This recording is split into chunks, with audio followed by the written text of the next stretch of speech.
Hello साथियों, एक बार फिर से स्वागत है आप सभी का अपने परिवार पीके ट्यूटोरियल में। जैसा कि आप लोगों को पता है, सेट के हम लोगों ने ऑलरेडी 3 लेक्चर को कवर किया है और कवर ही नहीं किया है, बहुत ही बेहतरीन ढंग से कवर किया गया है।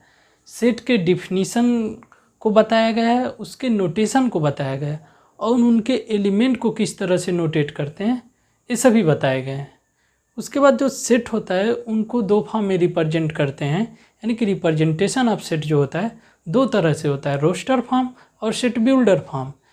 इनको भी सभी क्वेश्चन एक्सरसाइज के सभी क्वेश्चन के साथ डिस्कस किया गया है। और सेट का ही आज हम लोग लेकर आए हैं नेक्स्ट लेक्चर, जिसमें हम लोग डिस्कस करने वाले हैं टाइप ऑफ सेट। तो इसी के साथ सभी साथियों को आदाब, सत श्री अकाल, राधे राधे। तो आइए शुरू करते हैं। स्टार्ट हम लोग करते हैं एम्प्टी सेट से।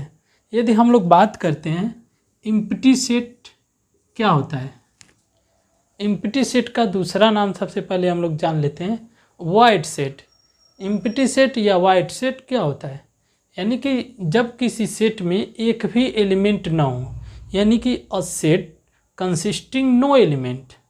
यानी कि नो एलिमेंट कहने का मतलब क्या हो गया, यानी कि उस सेट में एक भी एलिमेंट ना हो, तो उस सेट को हम लोग क्या बोलते हैं, एम्प्टी सेट बोलते हैं। और उसको डिनोट किससे करते हैं, यह होता है फाई से डिनोट करते हैं। और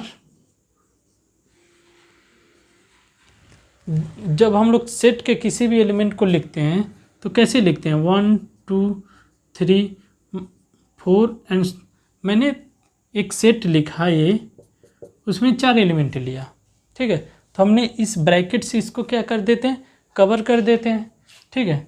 तो यदि मैंने कहा कोई सेट एम्प्टी सेट है, यानी कि उसमें क्या होने चाहिए, एक भी एलिमेंट ना हो, ठीक है। यानी कि ए सेट कंसिस्टिंग नो एलिमेंट, ठीक है। यानी कि उसके पास एक भी एलिमेंट ना हो तो सेट क्या होगा, एम्प्टी सेट होगा, ठीक है। और उसको डिनोट किससे करते हैं, इससे, नोटेशन उसका यह होता है, ठीक है। अब हम लोग बात करते हैं सिंगलटन सेट के। जैसा कि नाम से ही पता है, सिंगलटन मीन्स अकेला, ठीक है। यानी कि जब किसी सेट में एक ही एलिमेंट हो, यानी कि सिंगल एलिमेंट हो, जब किसी सेट में सिंगल एलिमेंट होगा तो उस सेट को हम लोग क्या बोलेंगे, सिंगलटन सेट बोलेंगे। फॉर एग्जांपल कि मैंने एक सेट ले लिया, इसमें एक एलिमेंट ले लिया, 2 ले लिया, ठीक है। कोई भी मतलब मैं सेट लूँ, यदि उसमें एक ही एलिमेंट हो तो उस सेट को हम लोग क्या बोलेंगे, सिंगलटन सेट बोलेंगे। अब हम लोग एम्प्टी सेट और सिंगलटन सेट की कुछ एक्सरसाइज या एग्जाम्पल डिस्कस करते हैं। जैसे पहला तो यह तो नोटेशन ही है, सेट को S = 5 से डिनोट करते हैं या इससे। अब हम लोग बात करें second number, P = X such that X² = positive number. यानी कि आपके पास क्वेश्चन क्या दिया है, P = X such that X² negative number है, X² नेगेटिव नंबर। यानी कि X मतलब P उस एलिमेंट का कलेक्शन है जिनका स्क्वायर क्या हो, नेगेटिव नंबर होता हो। तो क्या ऐसा कोई एलिमेंट है जिनका स्क्वायर नेगेटिव नंबर हो, तो हम लोग चेक करते हैं, ठीक है, कि किसी भी नंबर को यदि हम लोग स्क्वायर करें, कोई भी नंबर ए, मान लिया मैंने एक कोई नंबर ए लिया, यदि इसका स्क्वायर किया तो हमेशा क्या आएगा, पॉजिटिव आएगा, ठीक है। अब एक किस तरह से हो सकते हैं, एक ही तो नेगेटिव हो सकता है, नहीं तो पॉजिटिव हो सकता है। यानी कि जब ए की जगह पर हम लोग पॉजिटिव नंबर रखेंगे तो पॉजिटिव तो आएगा ही आएगा, क्योंकि ए का मल्टीप्लाई ए में करना है तो A² हो गया। A² मीन्स क्या, ए का ए के साथ 2 बार गुणा, ठीक है। और फिर जब पॉजिटिव नंबर लिए तो उस पॉजिटिव में पॉजिटिव का मल्टीप्लाई किए तो पॉजिटिव आ गया। फिर जब ए की जगह हम लोग निगेटिव लेते हैं, ठीक है, उसका मल्टीप्लाई करेंगे तो भी पॉजिटिव ही आता है, क्योंकि निगेटिव का मल्टीप्लिकेशन पॉजिटिव होता है और यह नंबर है, नंबर का मल्टीप्लिकेशन, सेम नंबर का मल्टीप्लिकेशन क्या होगा, स्क्वायर हो जाएगा। ठीक है, यानी कि इससे यही क्लियर होता है किसी भी नंबर का स्क्वायर जो होता है हमेशा पॉजिटिव होता है। और यह कलेक्शन किस सेट का ले रहा है कि पी ऐसे एलिमेंट का कलेक्शन है जिसका स्क्वायर क्या है, निगेटिव है, यानी कि ऐसा कोई भी एलिमेंट नहीं मिलेगा, यानी कि पी क्या हो गया, एम्प्टी सेट हो गया। पी क्या हो गया, एम्प्टी सेट हो गया। अब हम लोग बात करते हैं थर्ड क्वेश्चन की, कि यहाँ पर जो ई दिया है, ई इक्वल टू क्या दिया है, ई इक्वल टू हमारे पास दिया है x such that x equal to 0 and x belongs to natural number, यानी कि ऐसे ई जो है ऐसे एलिमेंट का कलेक्शन है जिसका एक्स क्या हो, 0 हो। और हम लोगों को पता है कि नेचुरल नंबर कहाँ से स्टार्ट होता है, 1 से स्टार्ट होता है, यानी कि ऐसा कोई एक्स मिलेगा ही नहीं। ठीक है, सेट टी में ऐसा कोई एक्स नहीं मिलेगा जिसके लिए क्या हो, एक्स 0 हो। ठीक है, तो यानी कि यह भी ई सेट भी क्या हो गया, में कोई एलिमेंट यानी कि 5 एलिमेंट बोल सकते हैं कि क्या है, एम्प्टी सेट है। ठीक है, क्यों, क्योंकि इसमें एक भी एलिमेंट नहीं है। अब हम लोग बात करते हैं फोर्थ नंबर की। यहाँ पर क्या है, एक्स एम वे एक्स का कलेक्शन है जिसका मॉडुलस वैल्यू या एब्सोल्यूट वैल्यू क्या है, क्या हो, निगेटिव हो। तो मैंने जस्ट पिछले लेक्चर में बताया था कि किसी भी नंबर का मॉडुलस वैल्यू लेते हैं हमेशा क्या आता है, पॉजिटिव नंबर आता है। किसी भी नंबर, चाहे नेगेटिव नंबर लें या पॉजिटिव नंबर लें, उसका जब भी हम लोग एब्सोल्यूट वैल्यू लेंगे वो क्या आएगा, पॉजिटिव आएगा। लेकिन यहाँ पर क्या बोला है कि एम जो है ऐसे सेट का कलेक्शन है जिसका एब्सोल्यूट वैल्यू निगेटिव है, यानी कि ऐसा कोई एक्स तो एग्जिस्ट ही नहीं करेगा, यानी कि ऐसा कोई एक्स हमें नहीं मिलेगा जिसके लिए जो एम मॉडुलस वैल्यू क्या हो, निगेटिव हो। यानी कि एम भी हमारा जो सेट है वो क्या हो गया, एम्प्टी सेट हो गया। ठीक है,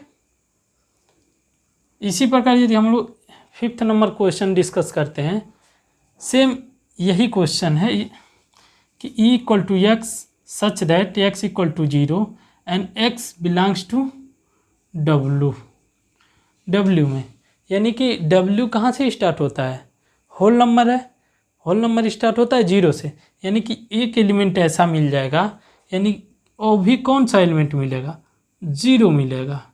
ठीक है, तो यह वाला जो सेट हो गया, यह वाला सेट क्या हो गया, सिंगलटन सेट हो गया। क्यों, क्योंकि इसमें एक एलिमेंट मिल रहा है और वो कौन सा एलिमेंट होगा, सिर्फ 0 ही होगा। ठीक है, sixth number question, S equal to x, मतलब एस जो है एक सेट है ऐसे एलिमेंट का कलेक्शन है। ठीक है, जो किस कंडीशन को सेटिस्फाई करता है, एक्स माइनस 1 इक्वल टू 0। ठीक है, यानी कि ऐसे कितने एक्स मिलेंगे जो यहाँ पर पुट करने पर उसकी वैल्यू 0 आती हो। तो हम लोग जहाँ तक जानते हैं एक्स माइनस 1 इक्वल टू 0 हो तो सिर्फ क्या आएगा, एक्स इक्वल टू 1, यानी कि एक्स इक्वल टू सिर्फ और सिर्फ एक ही नंबर यहाँ पर पुट करके 0 हम लोग 0 वैल्यू क्या कर सकते हैं, प्राप्त कर सकते हैं। कोई और एलिमेंट रखने पर वह 0 नहीं आएगा।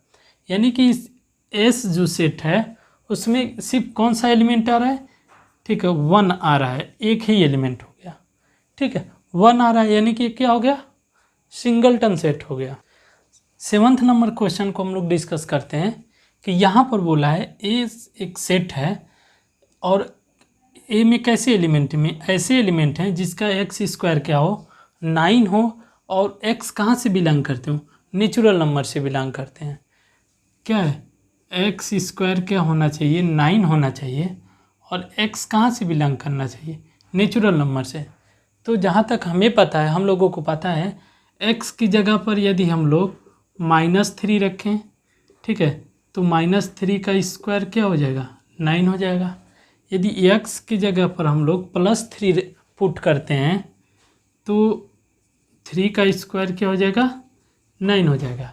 यानी कि x की वैल्यू यदि हम लोगों को देखा जाए तो -3 और 3, सेट में कितने एलिमेंट आ गए, 2 एलिमेंट आ गए, -3 और 3। बट हमें इस बात को नहीं भूलना है कि वो x कहाँ से ले रहा है, नेचुरल नंबर से ले रहा है, ठीक है। और नेचुरल नंबर में सिर्फ क्या होते हैं, पॉजिटिव नंबर्स होते हैं। इसलिए इस सेट, यह जो अपना सेट है A, ठीक है, इस सेट में सिर्फ कितने एलिमेंट होंगे, एक ही एलिमेंट होगा और वो क्या होगा, 3 होगा, ठीक है। बट यहीं पर यदि n की जगह पर सेट ऑफ इंटीजर होता तो उस सेट में 2 एलिमेंट होते हैं, -3 एंड +3, यानी कि इसको शॉर्ट में बोलेंगे तो +-3, ठीक है। 8th नंबर क्वेश्चन हम लोग देखें तो एक क्या बोलता है, एक सेट B है x such that x² - 2 = 0 and x is rational, ठीक है। x क्या है, रेशनल नंबर है, ठीक है। तो x² - 2 = 0 और x क्या है, रेशनल है, ठीक है। तो हमें कौन ऐसे x चाहिए जिनमें x की जगह पर हम लोग पुट करें और उसमें 2 सब्ट्रैक्ट करने के बाद क्या आ जानी चाहिए, वैल्यू 0 आ जानी चाहिए। और हर x की वैल्यू क्या रखना है, रेशनल नंबर रखना है। तो ऐसा कोई x नहीं मिलेगा रेशनल नंबर में कि जो यहाँ पर पुट करने पर 0 आ जाए। यानी कि 8 नंबर जो क्वेश्चन हो गया, फिर से क्या हो गया, singleton set, sorry empty set हो गया, क्योंकि इसमें क्या हो गया, एक भी एलिमेंट नहीं मिल रहे हैं, क्योंकि ऐसा कोई रेशनल नहीं मिलेगा जिसके लिए x² - 2 = 0 हमें मिले, ठीक है। 9th नंबर क्वेश्चन की बात हम लोग करते हैं।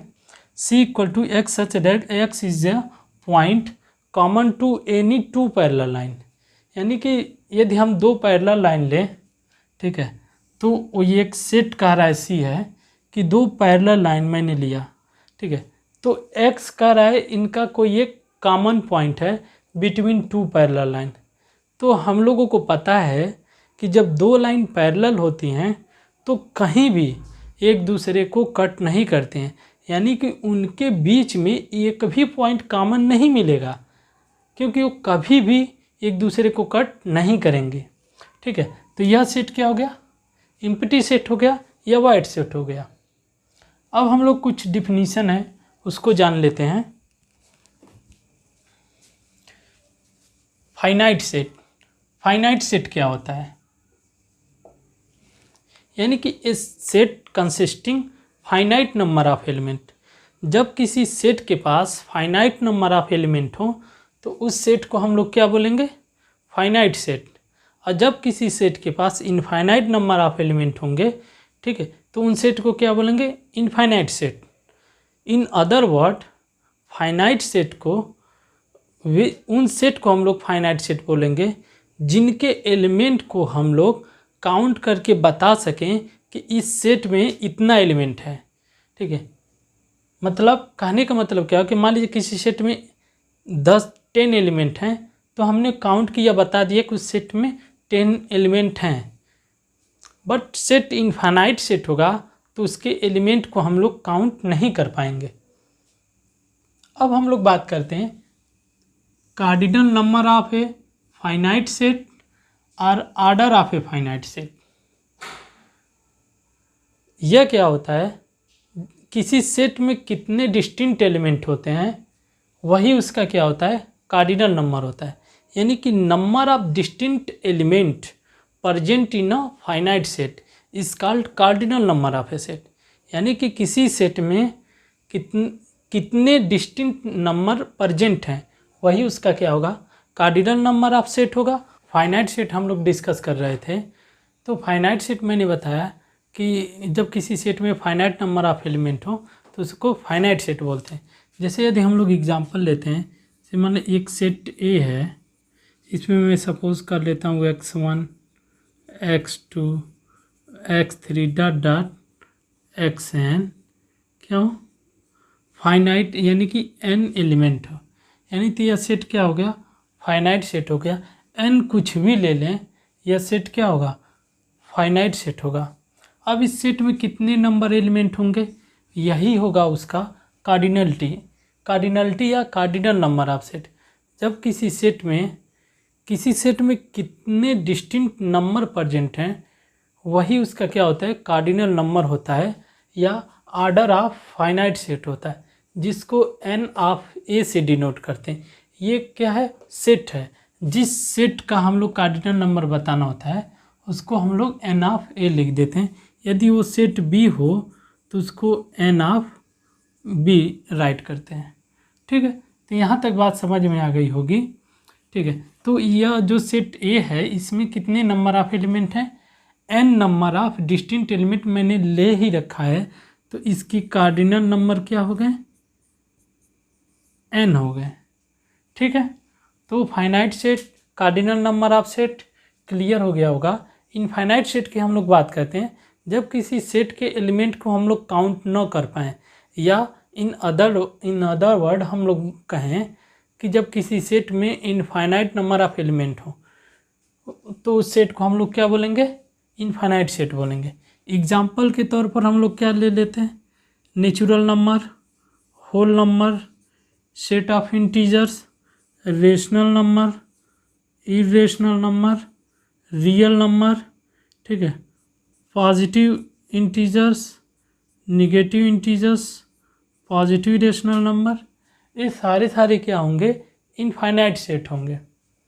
इक्विवेलेंट सेट की यदि हम लोग बात करते हैं तो अब इक्विवेलेंट सेट क्या होता है, जैसे जब दो सेट लें, जैसे हम सपोज कर लेते हैं कि हमारे पास दो सेट हैं, एक सेट A है, एक सेट B है। यदि दोनों सेट की कार्डिनल नंबर यानी कि आर्डर ऑफ फाइनाइट सेट क्या हों, इक्वल हों। ठीक है, यानी कि यदि हमारे पास दो सेट A और B हैं तो दोनों में क्या हों, नंबर ऑफ एलिमेंट यदि इक्वल हों तो ऐसे सेट को हम लोग क्या बोलते हैं, इक्विवेलेंट सेट बोलते हैं। इस बात को आपको ध्यान रखना है, मैंने ये कभी नहीं कहा है कि दोनों के एलिमेंट इक्वल होने चाहिए, एलिमेंट इक्वल हो, मैंने यह नहीं कहा, नंबर ऑफ एलिमेंट इक्वल होने चाहिए। तो ऐसे सेट को हम लोग क्या बोलेंगे, इक्विवेलेंट सेट बोलेंगे। ठीक है, अब हम लोग बात करते हैं इक्वल सेट की।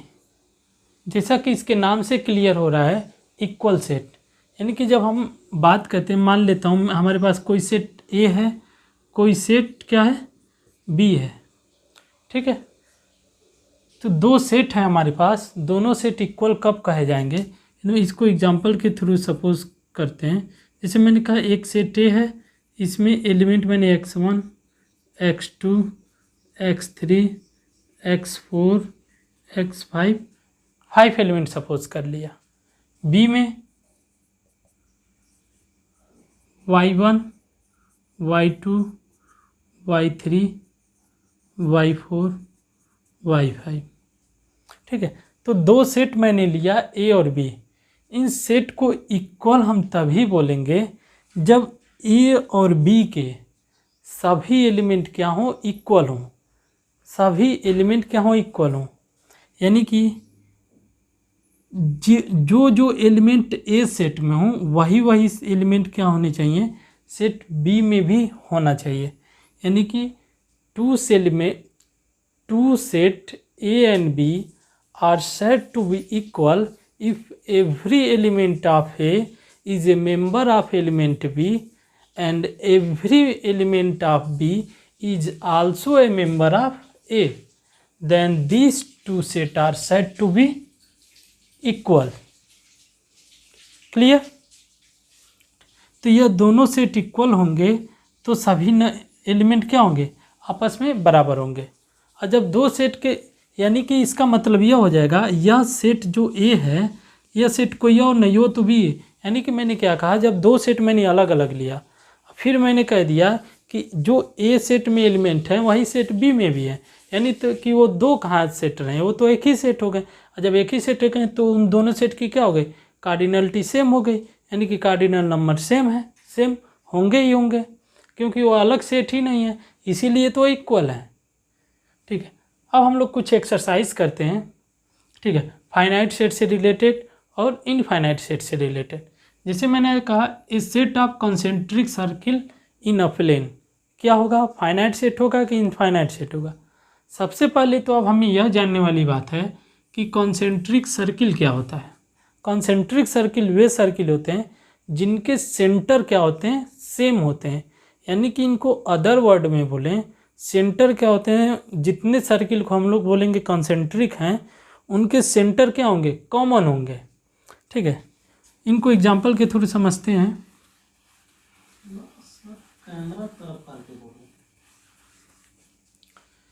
जैसे मैंने ये कोई सेंटर सपोज कर लिया, एक सर्किल बनाया, दूसरा सर्किल सेम सेंटर पर, तीसरा सर्किल सेम सेंटर पर, फोर्थ नंबर सर्किल। ऐसे ही हम लोग क्या कर सकते हैं, सेम सेंटर पर इनफाइनाइट नंबर ऑफ सर्किल हम लोग कंस्ट्रक्ट कर सकते हैं। तो किसी भी प्लेन में, हम प्लेन में कोई भी एक पॉइंट लें, उस पॉइंट से हम लोग कितने ऐसे सर्किल बना सकते हैं जिनके सेंटर सेम हो, इनफाइनाइट सर्किल बना सकते हैं। तो यह सेट क्या हो गया, इनफाइनाइट सेट हो गया। ठीक है, शॉर्ट में मैंने IS लिख दिया, इनफाइनाइट सेट हो गया। दूसरा मैंने एक सेट लिया है, x belongs to natural number and x greater than 5। यानी कि नेचुरल नंबर मैंने क्या लिया है, यह 1 2 3 4 5 6 एंड सो ऑन, ऐसे मैंने ले ली।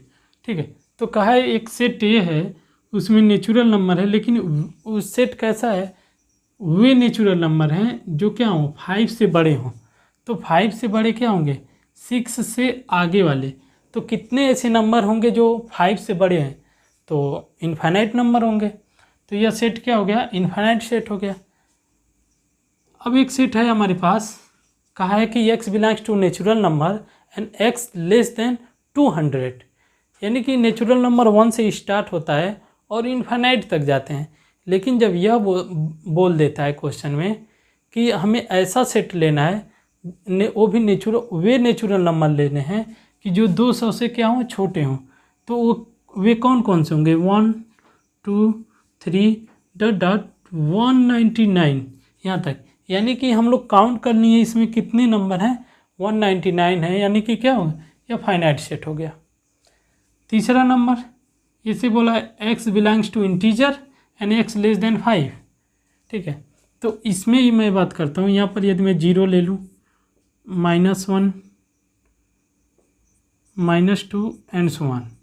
ठीक है, तो यहाँ पर क्या बोला है कि ऐसे एलिमेंट हैं इस सेट में जो 5 से क्या है, छोटे हैं। तो 5 से छोटे इंटीजर में कितने एलिमेंट होंगे, अब 5 से छोटे 4 3 2 1 0 -1 -2 and so on.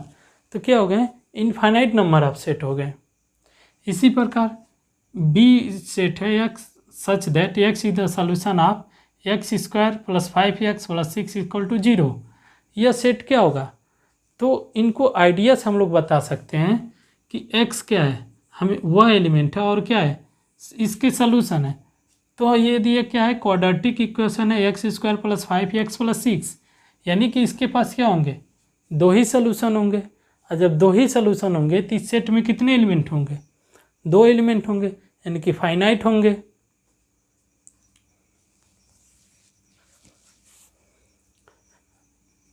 Fifth number question की बात हम लोग करते हैं।